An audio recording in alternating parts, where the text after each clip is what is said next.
Misteri kisah Nyi Roro Kidul dan Soekarno.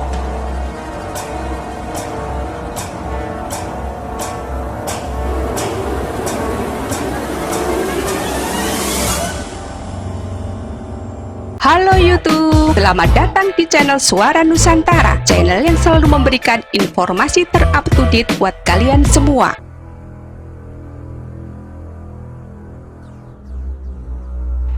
Misteri kisah Nyi Roro Kidul dan Soekarno sudah bukan menjadi rahasia lagi, tetapi sudah menjadi perbincangan publik. Bahkan banyak buku dan artikel ilmiah bergenre sejarah yang membahas hubungan Presiden Republik Indonesia pertama Bung Karno dan penguasa Laut Selatan.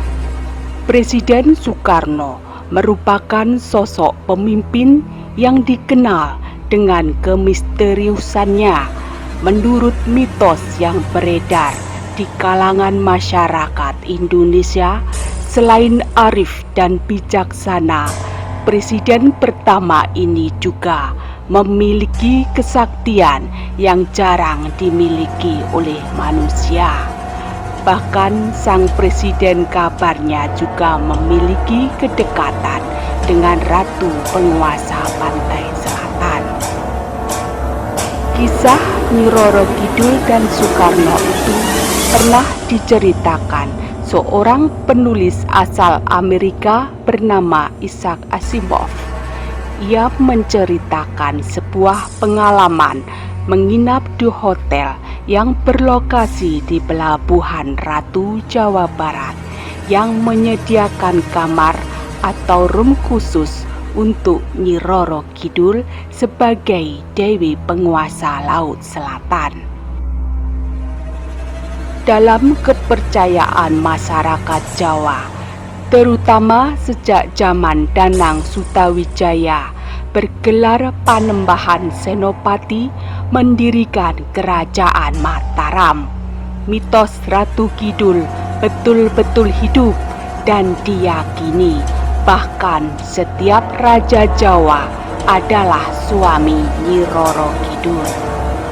Banyak kisah Nyi Roro Kidul dan Soekarno menceritakan perkawinan terjadi karena ada kesepakatan antara Panembahan Senopati dan penguasa pantai selatan sebelum mendirikan Kerajaan Mataram. Keyakinan itu dipegang hingga generasi berikutnya. Dari Sinuhun Pakubuwono ke-8 sejak tahun 2004, dari Kasunanan Surakarta Hadiningrat hingga Sri Mangkunegaran ke-9 sejak 1987 dari Pura Mangkunegaran. Bahkan ketika seorang laki-laki yang berjuang untuk kemerdekaan bangsa Indonesia bernama Soekarno akhirnya mendapatkan wahyu ke Prabon dan naik tahta menjadi raja, bukan hanya Jawa tapi Nusantara Indonesia. Mitos hubungan Bung Karno dan Nyai Ratu Kidul muncul dan diyakini menjadi sebuah kebenaran. Bung Karno santer dikabarkan kawin atau menikah secara gaib dengan Ratu Laut Selatan untuk mendukung kekuasaan dan menata Indonesia. Sebagaimana Panembahan Senopati saat mendirikan Kerajaan Mataram saat itu. Menikah yang dimaksud arti sesungguhnya, tetapi menjadi simbol tersirat bahwa Soekarno punya hubungan dengan Nyi Roro Kidul untuk melanggengkan kekuasaan. Dalam buku Dunia Batin Kedua Macan Asia, kawin disimbolkan sebagai upaya Soekarno memperkuat bangsa Indonesia dari segi maritim atau laut. Hal itu terbukti ketika zaman Majapahit, Nusantara menjadi negara adidaya karena memusatkan kekuasaan utama pada laut. Ingin kembali sukses mengulang kebesaran Nusantara masa lalu, Nusantara mencoba mengadopsi sistem kemaritiman Majapahit dengan kawin atau menikah dengan lautan.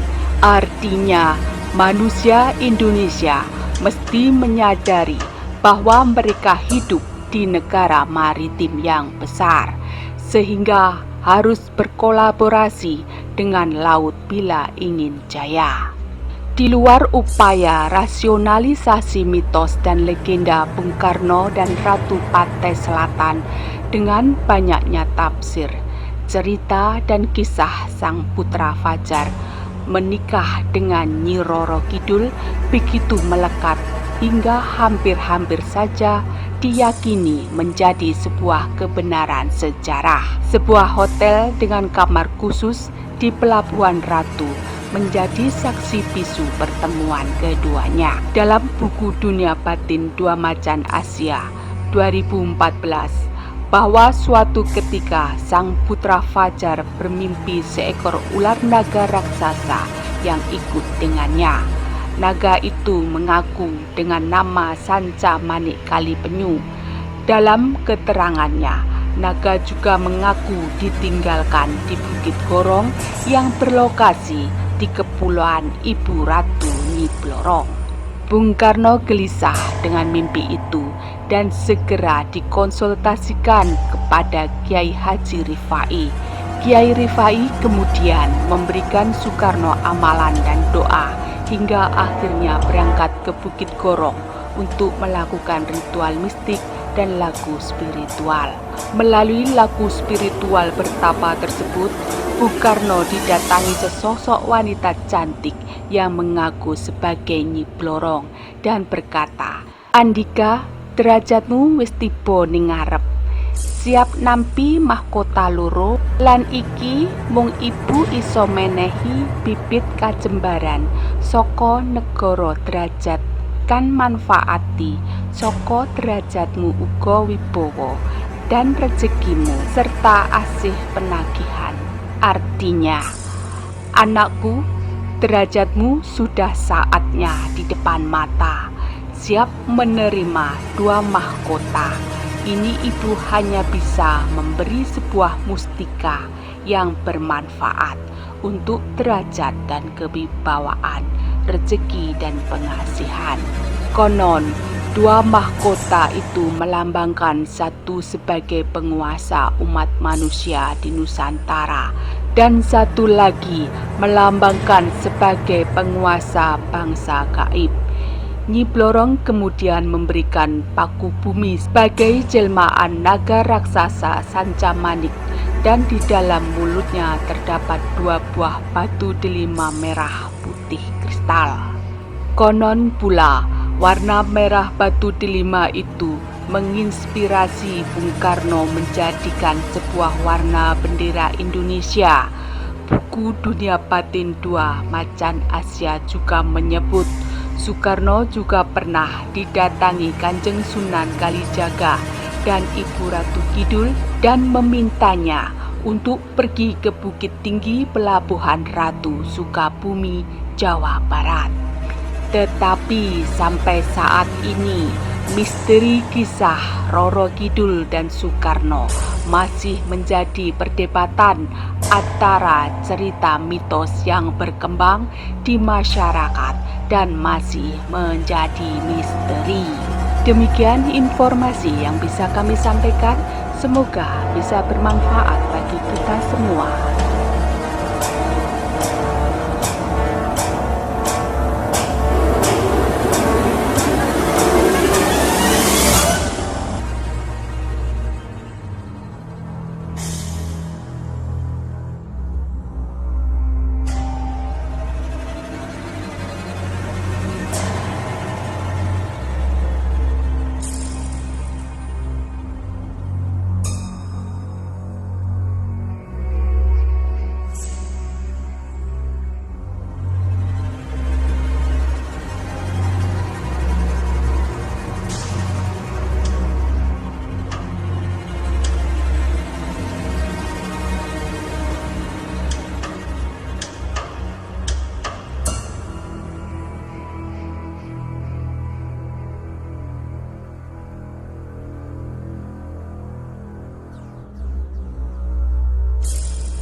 Jika channel ini bermanfaat buat kalian, jangan lupa untuk like, subscribe, share, dan tekan tombol lonceng di pojok kiri layar kalian agar kalian tak ketinggalan informasi terbaru dari channel ini.